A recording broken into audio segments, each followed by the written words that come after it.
अस्सलाम वालेकुम नाजरीन, मैं हूं अब्दुल रज़ाक खट्टी। पीर के रोज़ कौमी असम्बली का इजलास इस हवाले से हैरान कुन भी था और हंगामा खेज़ भी था। एक बड़े अरसे बाद यानी गुज़श्ता साल अक्टूबर में सी पैक अथॉरिटी का जो बिल कौमी असम्बली में पेश हुआ था, अल्लाह अल्लाह करके आज हुकूमत ने जो है वो बिल पास करवा लिया है। और उसके बाद जो आसिम सलीम बाजवा साहब हैं, जो चेयरमैन सी पैक तो हैं बज़ाहिर, लेकिन कानूनी तौर पर वो आर्डिनेंस जो था जिस पर वो चेयरमैन सी पैक थे, उस आर्डिनेंस की मुद्दत ख़त्म हो चुकी थी। हुकूमत सी पैक का जो बिल था उसे मंजूर नहीं करवा सकी थी और उसके नतीजे में अब ये हुआ है कि कम से कम एक आधी रुकावट जो है वो दूर हुई है। लेकिन अभी दिल्ली इसलिए दूर है कि ये बिल सेनेट में जाएगा, वहाँ मंजूर होता है या नहीं होता, ये एक बहुत बड़ा सवाल है। लेकिन कौमी असम्बली में ये बिल आज मंजूर हो गया। और ये बिल कैसे मंजूर हुआ, ये बहुत ही एक मज़ेदार किस्म की कहानी है। और उसके साथ साथ दो बिल और भी मंजूर हुए। अपोजिशन ने इस इजलास में क्या क्या किया और हुकूमत को नाकाम बनाने के लिए क्या हरबे इस्तेमाल किए और उसमें वो फिर अपोजिशन किस तरह नाकाम हुई, ये कहानी मैं आज आपके साथ बयान करूँगा। प्रोग्राम को आगे बढ़ाने से पहले हमारे जो नए नाजरीन हैं, मैं उनसे गुजारिश करता हूं कि अगर उन्होंने हमारा चैनल सब्सक्राइब नहीं किया तो हमारे चैनल को ज़रूर सब्सक्राइब करें। नाजरीन, ये 3 बिल मेरे हाथ में हैं इस वक्त, लेकिन जो सबसे अहम बात है कि गुज़श्ता हफ्ते कौमी असम्बली का इजलास हुआ। एक मौका ऐसा भी आया कि 2 बार जो अपोजिशन ने कोरम की निशानदेही की और उसमें हुकूमत कोरम पूरा करने में नाकाम रही। लेकिन आज ऐसा क्या था कि पीर का दिन था, शाम को 5 बजे इजलास भी था, उसके बावजूद हुकूमत के और उनकी जो इत्तेहादी जमातें हैं उनके अरकान की एक बड़ी तादाद जो है वो इस इजलास में शरीक हुई। इस हवाले से आज मैंने हुकूमत के जो इत्तेहादी हैं उनसे बात की तो मैंने कहा कि आज ऐसा क्या मौजज़ा हो गया कि आप सारे लोग जो है वो असम्बली हाल के अंदर मौजूद थे और ये कानून साजी ज़ाहिर है कि एजेंडे पर तो थी। तो उन्होंने थोड़ा मुस्कुराए और फिर उन्होंने कहा कि ये सारा जो कमाल है वो 50 करोड़ रुपए का है। गुज़श्ता हफ्ते वज़ीर आज़म इमरान खान ने ये ऐलान किया है कि तमाम अरकान असम्बली हैं उन्हें अपने हलकों में तरक्याती कामों के लिए फ़ी रुकन 50-50 करोड़ रुपए दिए जाएंगे। जबकि ख़वातीन अरकान को तो कोरा जवाब दे दिया गया है, लेकिन कहा यह जा रहा है कि जो अक़लियती अरकान हैं उनको पिछले दिनों तो ये वादा किया गया था कि 10 करोड़ रुपए दिए जाएंगे, लेकिन अब उन्हें ये उम्मीद है कि शायद इस रकम में कुछ मज़ीद इजाफा हो जाए। यही सबब था कि आज अरकान की एक बड़ी तादाद थी वो कौमी असम्बली के ऐवान के अंदर मौजूद थी। जब वक्फा सवालात ख़त्म हुआ और स्पीकर ने एजेंडा आइटम लेने शुरू किए, बाबर आवान साहब को स्पीकर ने एजेंडे पर बात करने की दावत दी। तो पहले तो उन्होंने जो 2 ऑर्डिनेंस थे वो ऐवान के अंदर पेश किए। उसके बाद 2 बिल वो उन्होंने पेश किए। एक बिल मखदूम ज़ैन कुरैशी जो मखदूम शाह महमूद कुरैशी के साहबजादे हैं। ज़ैन कुरैशी वज़ीर पार्लिमानी सेक्रेटरी बराए ख़जाना हैं, उन्होंने एक जो बिल है वो भी पेश किया। लेकिन जो सबसे अहम बात है वो है सी पैक का बिल।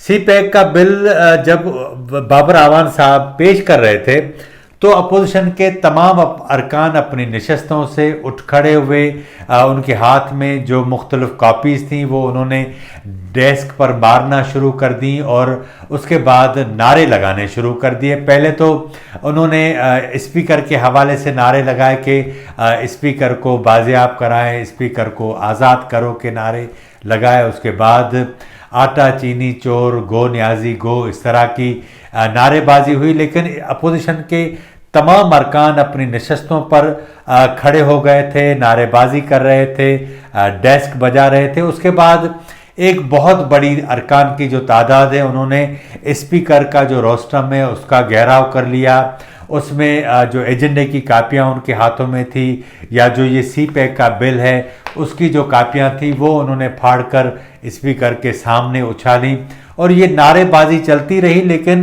اپوزیشن کی جو پوزیشن تھی وہ اس لیے کمزور تھی کہ وہ اس پوزیشن میں ہی نہیں تھے کہ کس طرح کورم کی نشاندہی کریں، کیونکہ جو سرکاری بینچز تھے اس کے اوپر ارکان کی ایک بڑی تعداد موجود تھی، ان کے اتحادی موجود تھے، اس لیے کورم کی نشاندہی کرنا بھی ان کے لیے باعث شرمندگی ہوتا کہ اگر کورم کی نشاندہی ہو جائے اور اس کے بعد اگر ارکان کی گنتی ہو اور وہ گنتی مکمل ہو جائے تو ظاہر ہے کہ پھر حکومتی بینچز کی طرف سے ان کے اوپر آوازیں کسی جاتی ہیں۔ تو یہی سبب تھا کہ شرمندگی سے بچنے کے لیے انہوں نے کورم کی نشاندہی نہیں کی۔ لیکن ایک بڑے عرصے بعد آج ہم نے دیکھا کہ یہ جو سی پیک کا بل تھا یہ میرے ہاتھ میں ہے، یہ آج منظور ہو گیا، لیکن اس کی جو اہم بات ہے وہ یہ ہے کہ اس میں تقریباً کوئی 5 ارکان اسمبلی ہیں جن کا تعلق اپوزیشن سے ہے۔ انہوں نے اس بل کے اوپر اختلافی نوٹ لکھا ہے۔ ان میں اختلافی نوٹ لکھنے والوں میں احسن اقبال صاحب ہیں، محمد سجاد صاحب ہیں، پیپلز پارٹی کے سید آغا رفیع اللہ ہیں، اسی طرح نون لیگ کے محمد جنید انوار چودھری ہیں، اور اسی طرح محمد عرفان ڈوگر صاحب ہیں۔ انہوں نے یہ اختلافی نوٹ لکھا ہے۔ میں چاہتا ہوں کہ اس میں کچھ اہم چیزیں آپ کو بتا دوں۔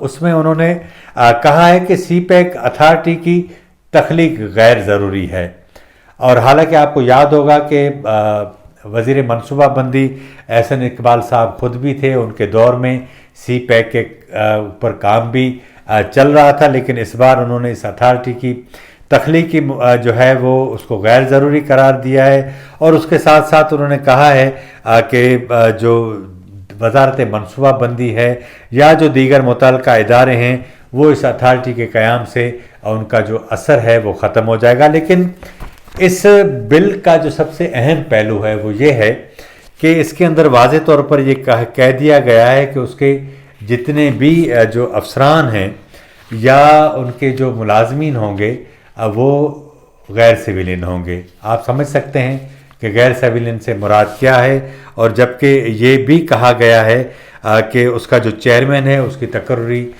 4 سال کے حوالے سے ہوگی۔ ظاہر ہے کہ عاصم سلیم باجوہ کو جو مقرر کیا گیا ہے ان کو آرڈیننس کے تحت مقرر کیا گیا تھا، اس آرڈیننس کی مدت ختم ہو گئی۔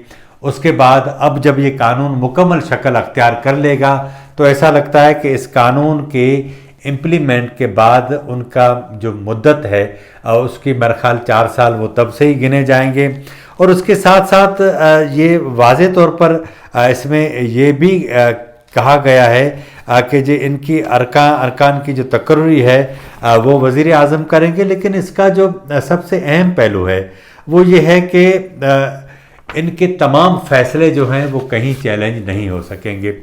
تو اندازہ لگایا جا سکتا ہے کہ کتنا جو اہم بل تھا، لیکن اپوزیشن کی ایک بھی بات نہیں چلی۔ اور اس کے ساتھ ساتھ 2 اہم بل اور جو تھے وہ بھی پاس ہوئے ہیں۔ اس میں ایک تو Pakistan ordinance factories board ordinance 1961 میں مزید ترمیم کا بل تھا، یہ بھی پاس ہو گیا، اور اسی طرح پاکستان سنگل ونڈو کے قیام کا جو بل ہے وہ بھی پاس ہو گیا ہے۔ یہ ساری صورتحال اس لیے اب تبدیل ہو گئی ہے کہ جب 50 کروڑ کا آسرا ہو تو سارے لوگوں نے حاضریاں لگانا شروع کر دی ہیں۔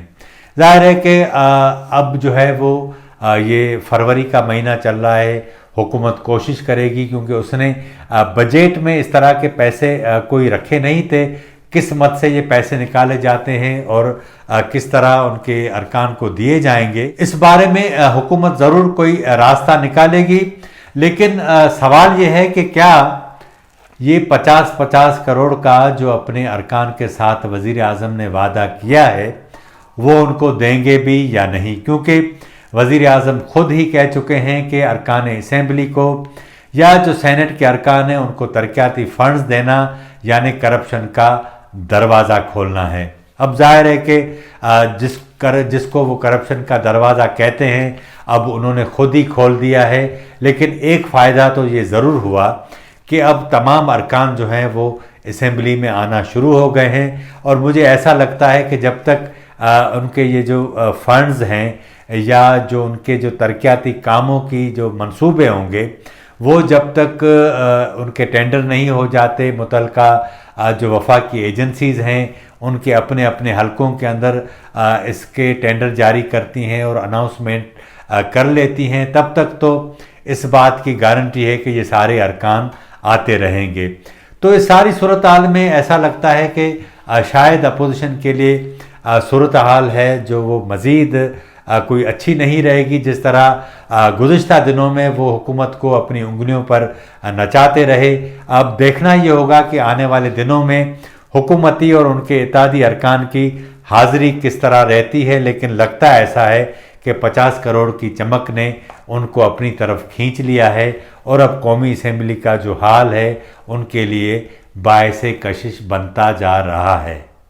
आज के प्रोग्राम में इतना ही। अगर आपको हमारा प्रोग्राम अच्छा लगा हो तो हमारे चैनल को ज़रूर सब्सक्राइब करें, लाइक करें, शेयर करें और अपनी राय का इज़हार ज़रूर करें ताकि आने वाले दिनों में हम अपने इस प्रोग्राम को मज़ीद बेहतर बना सकें। मुझे इजाज़त दीजिए। अल्लाह हाफ़िज़।